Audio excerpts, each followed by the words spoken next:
ओम कृष्णाय नमः। जय शनि देव। ओम नमः शिवाय। प्रिय भक्तजनों, कहते हैं कि शनि देव में आस्था है तो हर एक मंजिल के लिए रास्ता है। प्रभु शनि देव न्याय और कर्म के देवता माने जाते हैं। इनका एक और नाम है कृष्ण।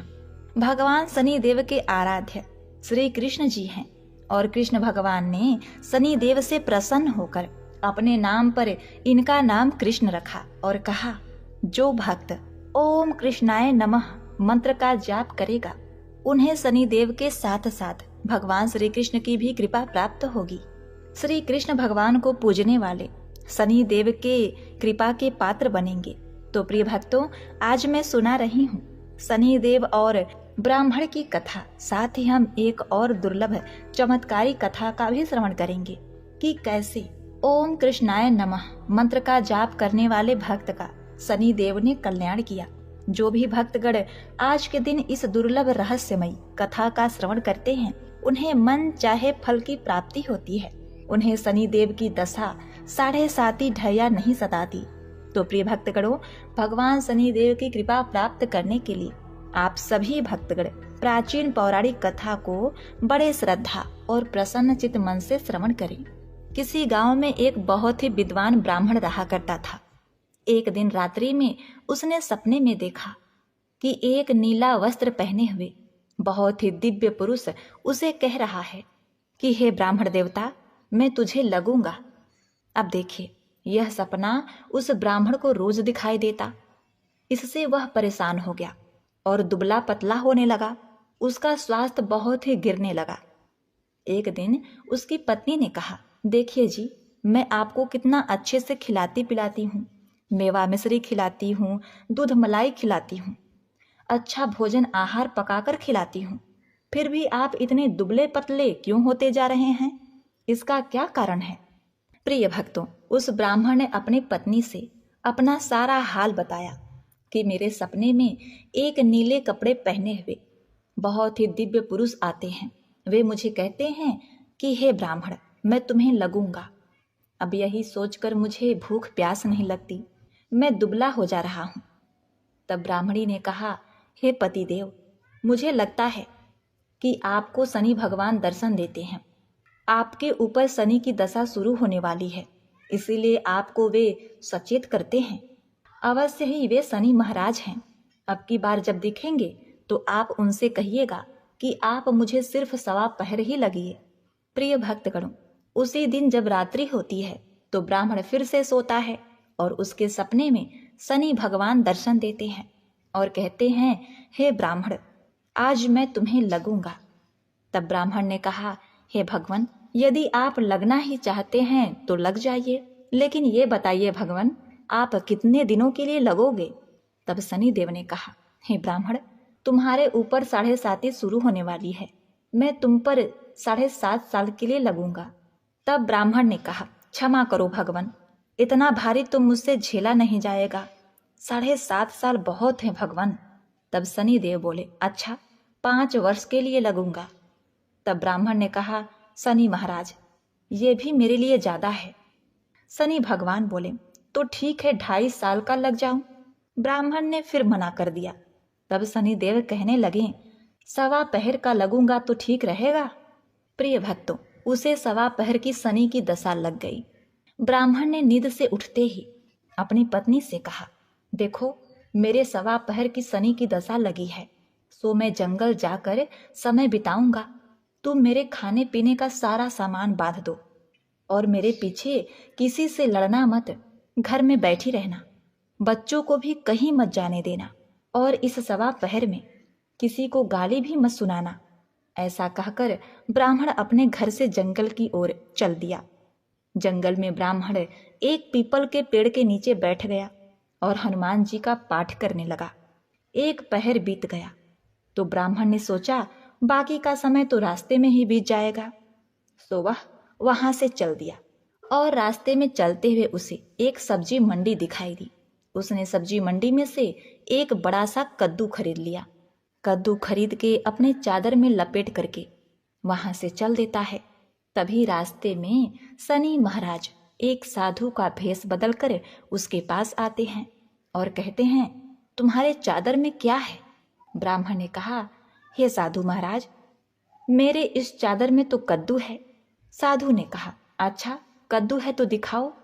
जब ब्राह्मण ने अपना चादर दिखाया तो आश्चर्य, उसमें तो उस राज्य के राजा के बेटे का कटा हुआ सर था।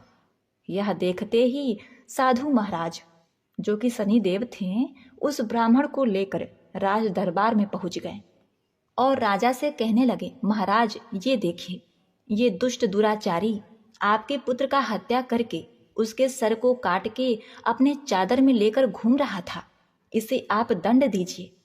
प्रिय भक्तों, राजा ने जब सुना कि उस ब्राह्मण ने उसके पुत्र को मार दिया है, राजकुमार की हत्या कर दी है, तब राजा बहुत ही क्रोधित हुआ। उसने कहा, मुझे मत दिखाओ, मुझे यह सब कुछ देखा नहीं जाएगा। हे सैनिकों, तुम इसे तुरंत ले जाओ और इसे सूली पर चढ़ा दो। प्रिय भक्तों, जब नगर में यह समाचार मिली कि राजा के पुत्र का सर कट चुका है, एक ब्राह्मण ने उसकी हत्या कर दी है, तो नगर में हाहाकार मच गया और उस ब्राह्मण को सैनिक सूली पर चढ़ाने के लिए ले गए। जब फांसी पर चढ़ाने ही वाले थे, तब जैसा कि नियम होता है, मरने वाले से उसके अंतिम इच्छा को पूछा जाता है, तो सैनिकों ने भी ब्राह्मण के अंतिम इच्छा को पूछा। सैनिकों ने कहा, हे ब्राह्मण, बताओ तुम्हारी अंतिम इच्छा क्या है? प्रिय भक्तगणों, ब्राह्मण ने सोचा कि यदि किसी प्रकार कुछ समय तक के लिए फांसी रुक जाए तो शनि की दशा का 1.25 पहर पूरा हो जाएगा। यह सोचकर उसने कहा, भाई, मैं बचपन से नित्य बालाजी की कथा कहता सुनता आया हूँ, आज मरने से पहले अंतिम बार कथा कह लेने दो। अब क्या था, फांसी देने वाले सैनिकों ने उसकी आखिरी इच्छा पूर्ण होने तक फांसी रोक दी। कहानी कहते कहते 1.25 पहर पूरा हो गया, शनि की दशा खत्म हो गई। अब इधर देखिए, राजा का जो पुत्र था राजकुमार, वह जंगल से शिकार खेलकर वापस राजमहल में आ गया। राजमहल में राजकुमार को देखते ही राजा बड़ा ही प्रसन्न हुआ, लेकिन मन ही मन उसे डर भी लगा। यदि उस निर्दोष ब्राह्मण को फांसी चढ़ा दिया गया होगा तो ब्राह्मण हत्या का दोष लग जाएगा।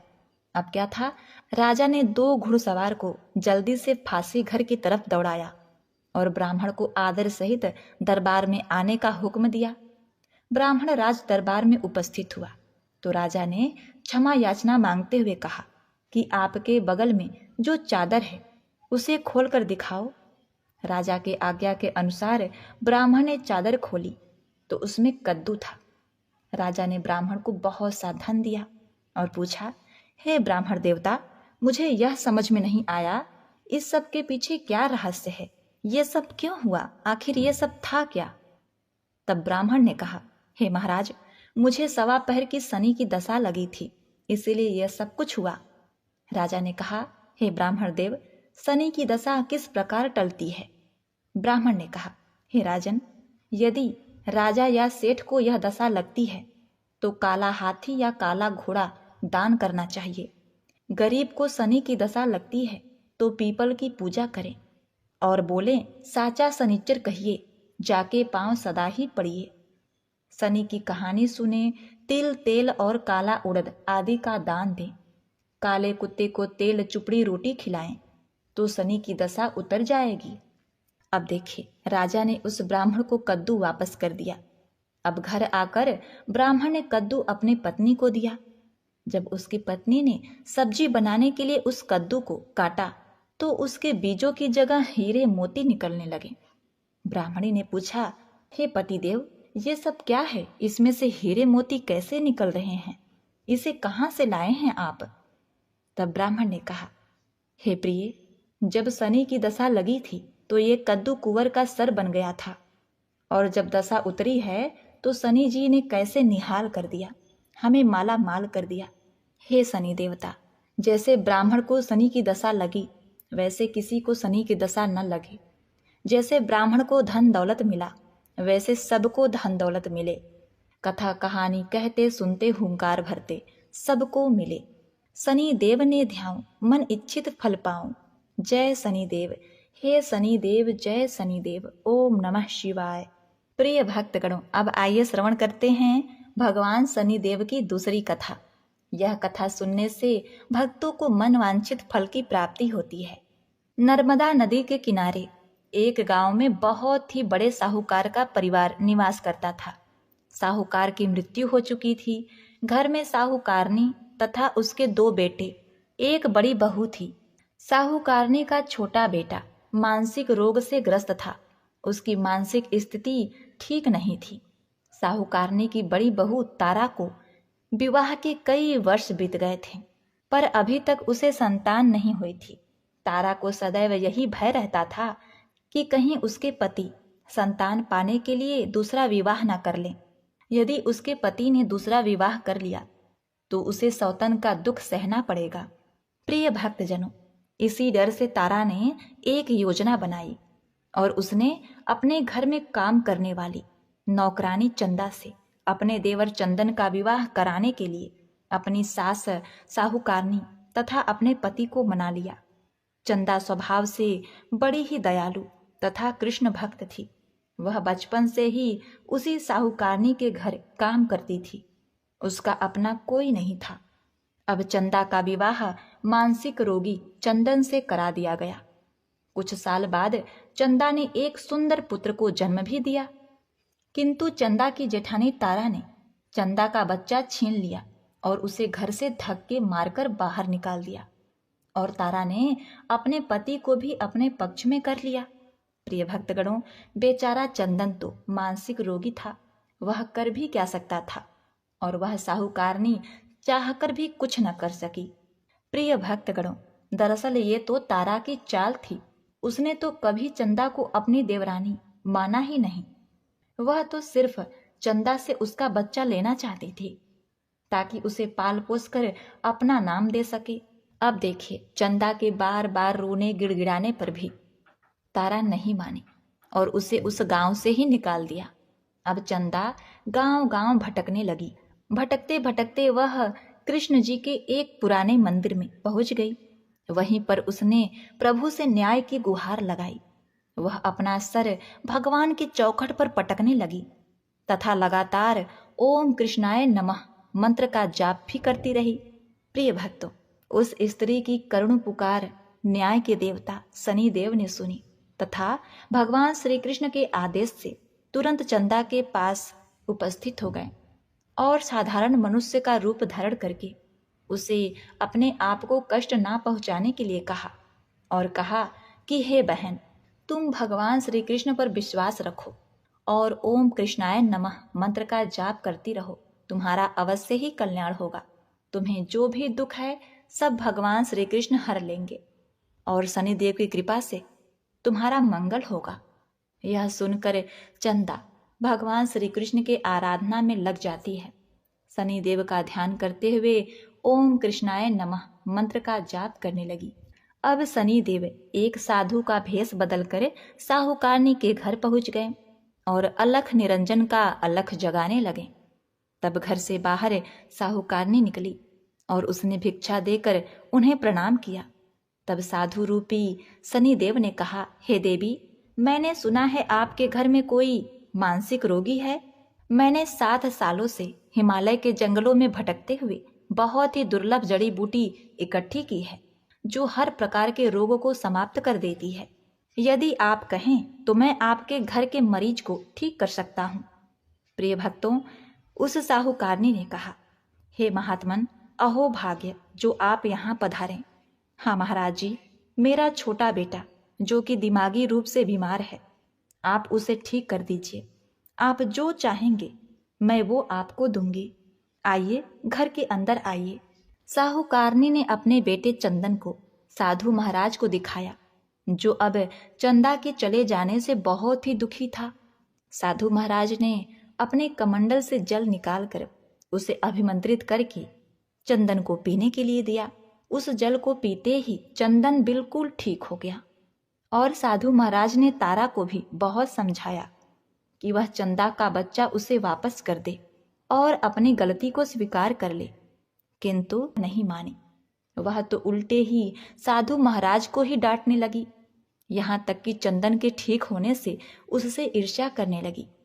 इस बात से रुष्ट होकर भगवान शनिदेव की दशा तारा को लग गई और वह मानसिक रोगी हो गई। उसका एक हाथ लकवा से ग्रस्त हो गया।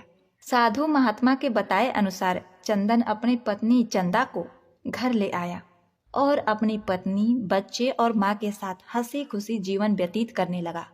प्रिय भक्तों, तारा को शनिदेव ने उसके कर्मों का फल दिया और चंदा के सिर्फ ओम कृष्णाय नमः मंत्र का जाप करने से उस पर कृपा बरसाई और उसका बच्चा, पति, परिवार वापस मिल गया।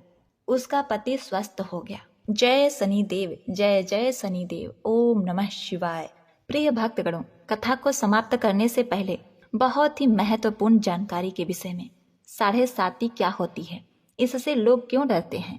यह सही है कि 7.5 के समय व्यक्ति को कठिनाइयों एवं परेशानियों का सामना करना होता है, किंतु इसमें घबराने वाली बात नहीं है। इसमें कठिनाई और मुश्किल हालात जरूर आते हैं, परंतु इस दौरान व्यक्ति को कामयाबी भी मिलती है। बहुत से व्यक्ति 7.5 के प्रभाव से सफलता की ऊंचाइयों पर पहुंच जाते हैं। 7.5 व्यक्ति को कर्मशील बनाता है और उसे कर्म की ओर ले जाता है। हठी, अभिमानी और कठोर व्यक्तित्व वाले व्यक्ति से यह काफी मेहनत करवाता है।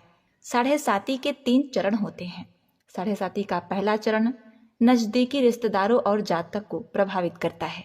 7.5 का दूसरा चरण व्यापार और गृहस्थी को प्रभावित करता है।